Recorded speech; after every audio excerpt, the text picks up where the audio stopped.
जय माता दी भाई। और हम लोग अभी उठ लिए हैं, अब नहाने जा रहे हैं और नहा धो के रेडी होके आपको दिखाते हैं यहाँ से व्लॉग। तो बस मैं नहा के आता हूँ और फिर चलते हैं ऊपर। हाय भाई। तो अब नहा धो के रेडी हो चुका है आपका भाई और अभी भाई भी। और जय माता दी। और अब प्रसाद लेते हैं और चलते हैं ऊपर की ओर, दिखाते हैं आपको माता के भवन के नज़ारे।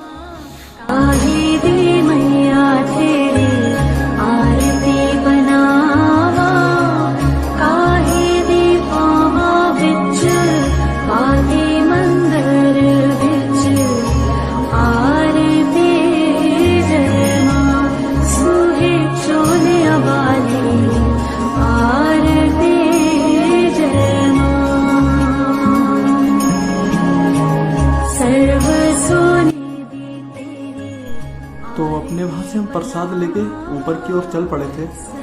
तो यहाँ से चढ़ाई थोड़ा मुश्किल पड़ती है क्योंकि यहाँ से ऊपर तक चढ़ाई सीढ़ियों का रास्ता ही है। तो यहाँ पे सांस फूलना भी लाजमी है और सांस यहाँ पहाड़ होने की वजह से बहुत ज़्यादा फूलती है।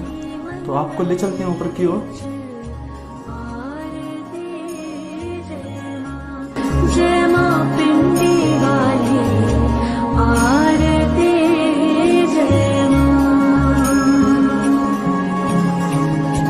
जुग जुग जीवे तेरा जम्मुए धरा जा, जुग जुग जीवे। और इसी तरह चलते चलते हम बहुत ऊपर आ चुके थे और यहाँ इतना धुंध था कि बाहर कुछ दिख ही नहीं रहा था क्योंकि टाइम भी नाइट में 1:30 बज रहा था।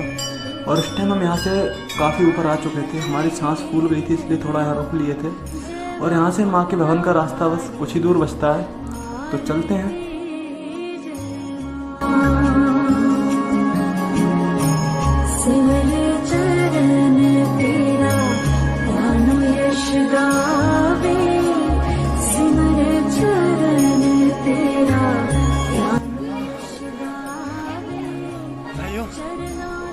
सांस फूल चुकी है बहुत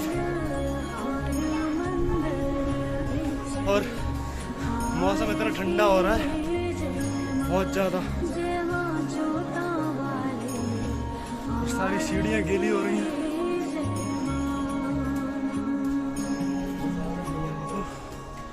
बहुत ज़्यादा सर्दी हो रही है।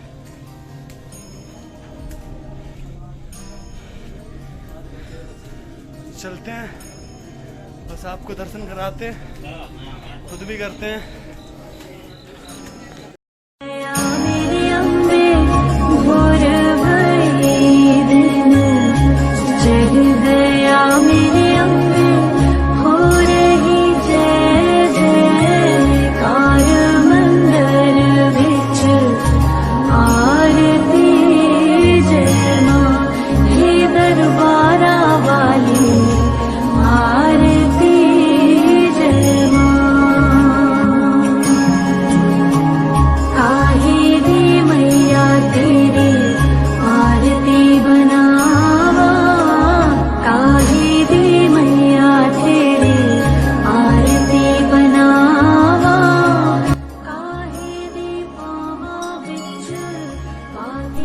और यहाँ तक बदन पूरा टूट चुका था और ये जो पीछे गेट था ये मंदिर का मेन गेट माना जाता है एक तरीके से। ज़्यादा भीड़ हो जाने तो इसी गेट को बंद करके श्रद्धालुओं की भीड़ को मतलब एक तरीके से मेंटेनेंस करके ऊपर भेजा जाता है।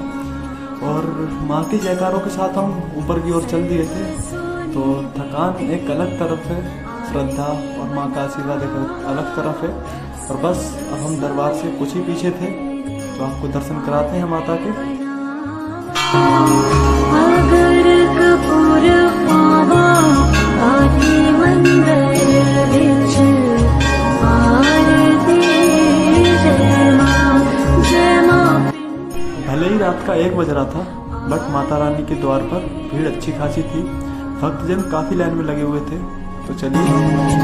जुग जुग जीवे तेरा जम्मुए धरा जा, जुग जुग जीवे तेरा जम्मुए धरा जा, जिस तेरा पवन बनाया मंदिर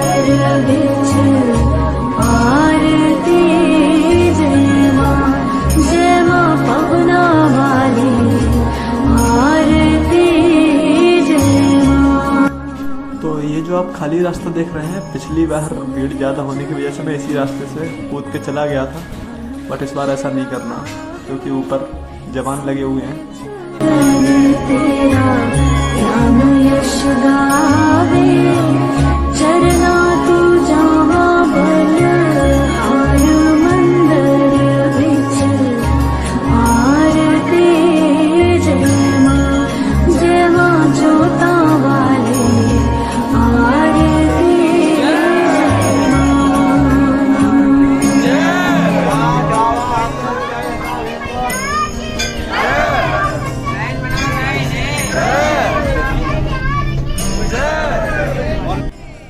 काफ़ी देर बाद और माँ के जयकारों के साथ हम फाइनली मंदिर तक पहुँच गए थे। तो कुछ लोग नारियल बाहर ही चढ़ा देते हैं, बट आप अंदर भी चढ़ा सकते हैं, तो अंदर ही चढ़ाएं। तो चलते हैं, माँ के दर्शन कराते हैं आपको।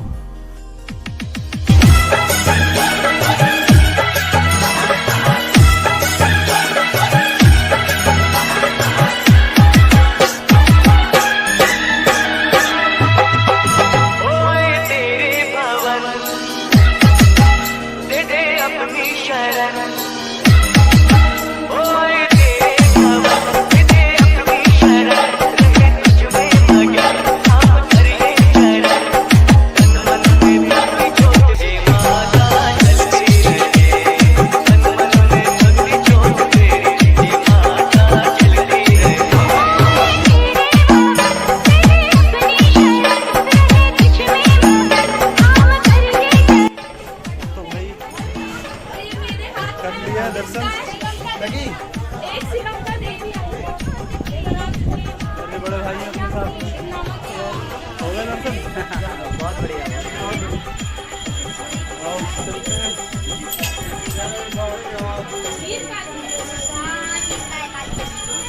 इसी के साथ रात में हमने नीचे की ओर उतरना शुरू कर दिया था, और अब यहाँ से नीचे पहुँचने के बाद करेंगे माता काली के दर्शन, क्योंकि यहाँ के बाद वहाँ दर्शन अवश्य करे जाते हैं।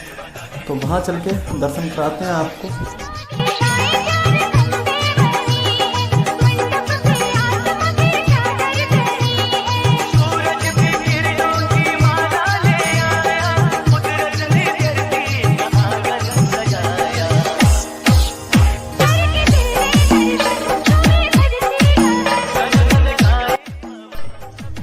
इसी के साथ हम सीढ़ियों के रास्ते उतरते हुए माता काली के मंदिर के करीब ही आ चुके थे।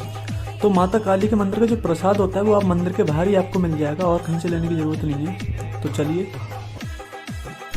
तो फाइनली सामने आप जो देख रहे हैं ये है माता काली का मंदिर। आप इसके लिए प्रसाद भी यहीं बराबर से ले सकते हैं, और यहाँ से प्रसाद लेके आप सीधे अंदर दर्शन करने जा सकते हैं। यहाँ प्रसाद के रेट 10 से लेके 50 तक होते हैं। तो मैंने प्रसाद लिया और अंदर दर्शन किए।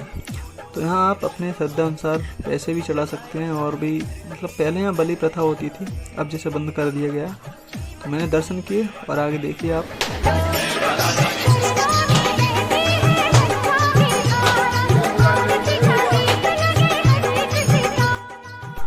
तो काली माता के दर्शन करने के बाद हम चल दिए थे नीचे की ओर। यहाँ पे हमने स्टे किया हुआ था, तो वहाँ से अब हमको निकलना है भैरव बाबा के मंदिर की ओर। बट इस बार पता नहीं क्यों पैर बहुत बुरी तरह से दुख रहे थे, क्योंकि एक तो मौसम ठंडा था और सीढ़ियों पे पूरा पानी पानी था, तो पैरों में नीचे छाले टाइप हो गए थे। बट माता रानी के आशीर्वाद और प्यार के साथ हम नीचे जहाँ स्टे किया हुआ था वहाँ तक पहुँचने की कोशिश करते हैं। और नाइट भी ज़्यादा हो रही है, तो वहाँ थोड़ा देर मैं रेस्ट करूँगा, या फिर हो सकता है सो जाऊँ। तो दिन में निकलते हैं, क्योंकि नाइट ज़्यादा है तो रास्ता भी कवर करना ठीक नहीं है। तो चलते हैं, पहले यहाँ स्टे किया था वहाँ की ओर, फिर आपको दिखाएंगे भैरव बाबा का मंदिर। तो ऊपर से दर्शन करने के बाद हमको नीचे आकर थोड़ा थकान हो गई थी। इसी बहाने हमने चाय पी, थकान उतारी, और फिर हम लेट गए। और लेटने के बाद हम और अभी भाई मतलब टेक कर बातें करने लगे, और बातें करते करते हमको कब नींद आ गई पता ही नहीं चला। तो उसके बाद हम उठे और आगे दर्शन के लिए गए। देखिए आप। तो हुआ वो जैसा था, हम लोग ऊपर से दर्शन करने के बाद वापस सो गए थे आके। तो अभी वापस जाना हो रहा है। तो हमने ऊपर माता रानी के और काली माँ के दर्शन तो कर लिए, अब नीचे जाके भैरव बाबा के दर्शन और करना है। भैरवनाथ बाबा के दर्शन करने के बाद चलते हैं नेपाल। तो चलिए पहले बाबा के दर्शन करते हैं। भगवती परमेश्वरी शरणागतम्। तो हमारा जो सफ़र था वो इन्हीं ऊंचे नीचे रास्तों, टेढ़े मेढ़े रास्तों, ऊंचे पहाड़, गहरी खाइयों से घिरा हुआ था। इसी के साथ हम नीचे पहुंच चुके थे। तो यहाँ से भैरव बाबा का मंदिर ज़्यादा दूर नहीं है, बट उससे पहले ये जो मंदिर पड़ता है, आप ये देखिए आप भक्तगण जा रहे हैं। जो ये भक्तगण हैं ये लेटकर परिक्रमा कर रहे हैं, मतलब ये पूरी चढ़ाई ऊपर तक ऐसे ही करेंगे।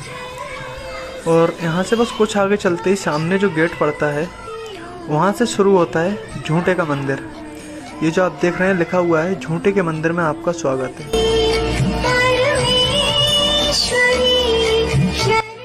इस मंदिर को लेकर एक बात कही जाती है कि सेठ ने अपने पुत्र प्राप्ति के लिए माता को बोला था कि वो सोने का मंदिर चढ़ाएगा, बट उसने सोने की जगह ये पीतल का मंदिर चढ़ा दिया। तो सेठ के साथ जो मंदिर को ले जाने वाले थे वो थक के उन्होंने मंदिर को यहाँ रखा और उसके बाद ये मंदिर वहाँ से कभी नहीं हटा, ना ऊपर जा पाया। हेलो भाई, तो ये आपको पीछे दिखाया था झूठे का मंदिर। इसके बाद चलते हैं सीधे भैरव बाबा के मंदिर, और वहाँ अभी रुकूंगा। मैंने आपसे पहले बोल दिया था कि वहाँ के बाद नेपाल चलते हैं, बट पहले वहाँ का दिखा तो दूँ आपको। लेकिन बीच में एक ऐसा सीन आ गया कि मुझे बीच में सीन ऐड करना पड़ रहा है। देखो भाई, धुंध ही धुंध है, कुछ नहीं दिख रहा नीचे का। मैं देख पा रहा हूँ, कैमरा इतना कैप्चर नहीं कर पा रहा होगा। आप देख रहे हो भाई क्या नज़ारे हैं। एक तरफ इतनी गहरी खाई, एक तरफ इतने ऊंचे ऊंचे पेड़। आप खुद सोचो। और हम जो आ रहे हैं ना वो शॉर्टकट रास्ते से आ रहे हैं, लोग नहीं आते इधर से। क्यों भी भाई? गलत रास्ता है, वापस चले। मैंने बोला अभी, मैंने कहा भाई रास्ता ठीक है। बोले नहीं नहीं तुम नहीं जानते। हमने कोई बात नहीं, हम नहीं जानते। मैंने कहा हमसे ज़्यादा आप जानते हैं तो आप भले, बाकी जोर से बोलो जय माता दी। तो बस घर तक पहुंच जाओ भाई, पैर दर्द कर रहे हैं बहुत। तो गाइस ब्लॉग में कंटिन्यू रहिए। चलते हैं भैरव बाबा के मंदिर।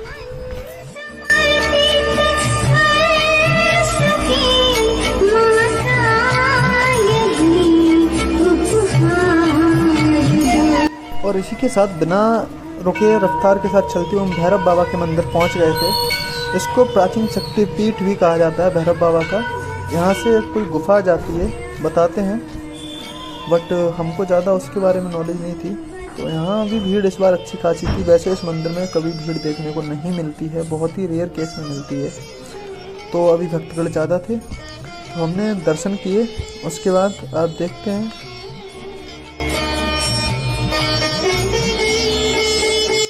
तो इसी के साथ बाबा से आज्ञा लेते हैं और चलते हैं अपने वापस घर की तरफ। मतलब उससे पहले हमको नेपाल भी जाना है, उसका ब्लॉग भी आप आगे देख सकते हैं। बट यहाँ से पहले आगे चलते हैं टैक्सी स्टैंड की तरफ, देखते हैं कोई टैक्सी खड़ी हुई मिलती है तो चलते हैं, वरना वहाँ पे काफ़ी लंबी लाइन लगती है और इस बार टैक्सियाँ वैसे ही कम चल रही हैं।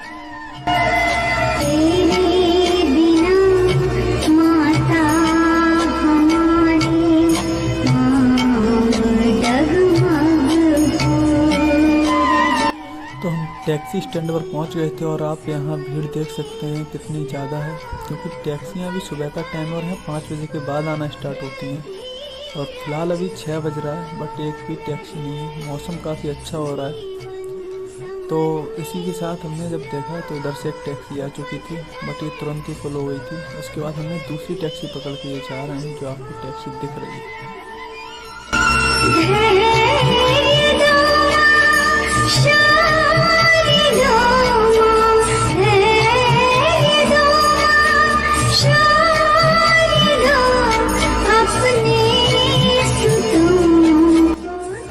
यहाँ के रोड और ड्राइवरों का क्या कहना, क्योंकि यहाँ के रोडों पर यहाँ के ड्राइवर ही अच्छे से ड्राइव कर पाते हैं, क्योंकि कहीं तो बिल्कुल अचानक से मोड़ है, बिल्कुल यू टर्न टाइप, और बाकी दोनों साइड से आने के लिए एक ही रास्ता है, 2 रास्ते भी नहीं, तो काफ़ी संभल के चलना पड़ता है।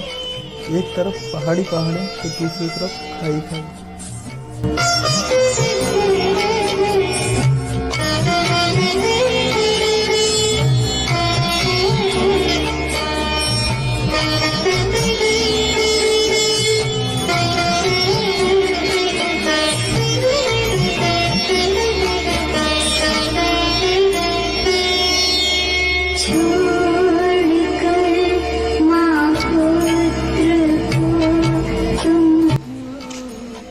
भाई आ चुके हैं ठूली घाट। अब यहाँ से वापस पिकअप पकड़ना है और फिर चलना है टनकपुर। हेलो भाई, तो आपने ये ब्लॉग तो देख ही लिया होगा। अगर आपने इससे पहले के दोनों पार्ट नहीं देखे तो आप उनको जाके देख सकते हैं मेरे इसी चैनल पे। और अगर आपको इसका पूरा डिटेल वीडियो चाहिए, कब जाएं, कैसे जाएं और मतलब कितना रुकने का खर्च आएगा, तो आप उसकी पूरी डिटेल वीडियो मेरे दूसरे चैनल पर देख सकते हैं। आदि यदुवंशी करके चैनल होगा, मैंने लिंक डिस्क्रिप्शन में दे दिया है।